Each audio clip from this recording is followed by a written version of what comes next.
Hello, I hope you're all well. Today is my #Friday reads, #NoFilterFriday, basically where I just chat to you about books and random stuff, normally go off on like random thoughts of mentalness. Also, I'm going on holiday and so I'm going to show you the books that I'm taking on holiday with me. In that time there may not be videos on this channel, but there may be some on my second channel, which is my vlogging channel, so if you want to see what I'm up to, then head on over there. So I have picked books to take on holiday that have the smallest font possible because I'm only taking a backpack, so they have to fit in there. So I'm going to show you what I'm taking.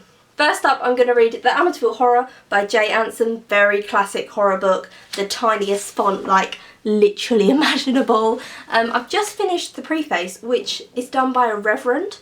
So it's so weird that they actually got a reverend to write on this because it's about possession and it's about a house that's possessed and it makes the dad want to like kill his whole family. Nice.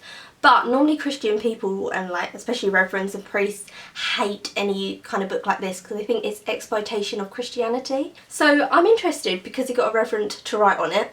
Cool times. I'm then going to read Miss Peregrine's Home for Peculiar Children by Ransom Riggs. I started this and I find this so slow. It's about like a children's home for children who've got all these special gifts.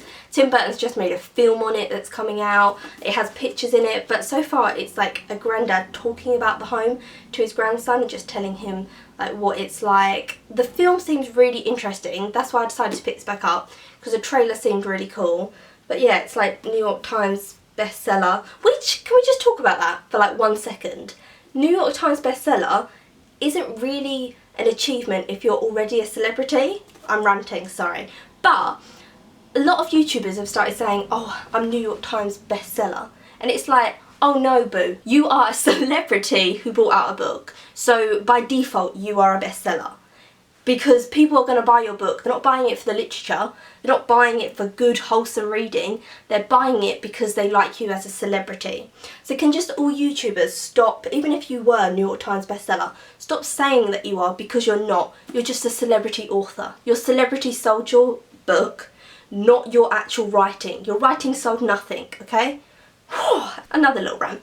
All those YouTubers that are like, oh, go and listen to Audible because they get sponsored by it. I don't have time to read. Yet those same little bastards will be on Twitter and be like, just watched 14 hours of like, insert crappy sitcom name.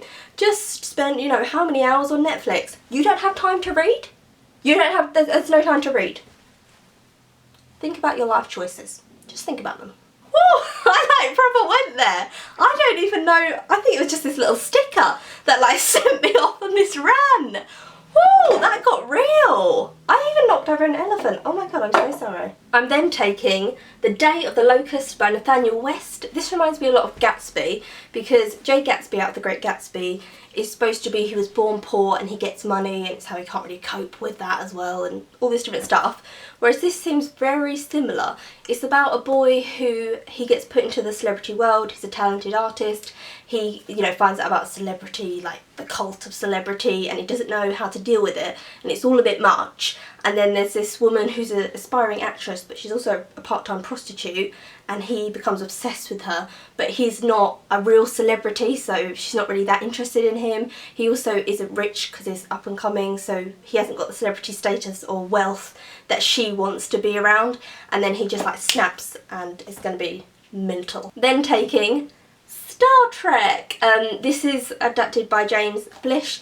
Basically these books are some of the episodes, so it's all these episodes mashed into one book. Very interesting. I have seen the new Star Trek film.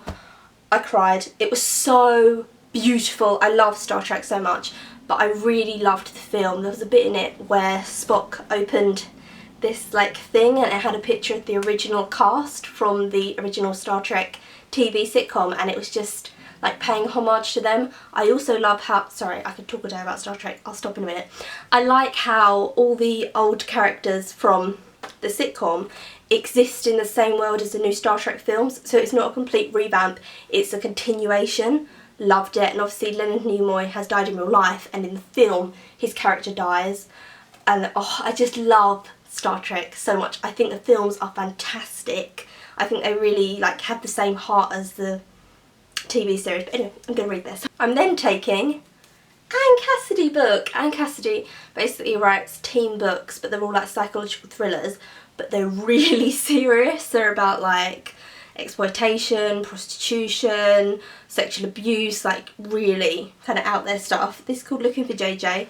I have read from her Innocence and Talking to Strangers and loved them. Her characters are normally teenage girls, the main character, and they're so relatable and so flawed, which makes them relatable.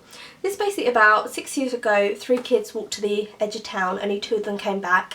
One of them went missing, no one knows what's happened, but our main character in this, Alice, knows exactly what happened. And then last but not least, I'd like to read Victor Hugo's The Hunchback of Notre Dame.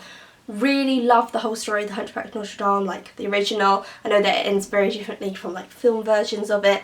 Very excited to read this. Obviously it's about Victor Hugo imagined a hunchback living in the Notre Dame Cathedral, which is in Paris.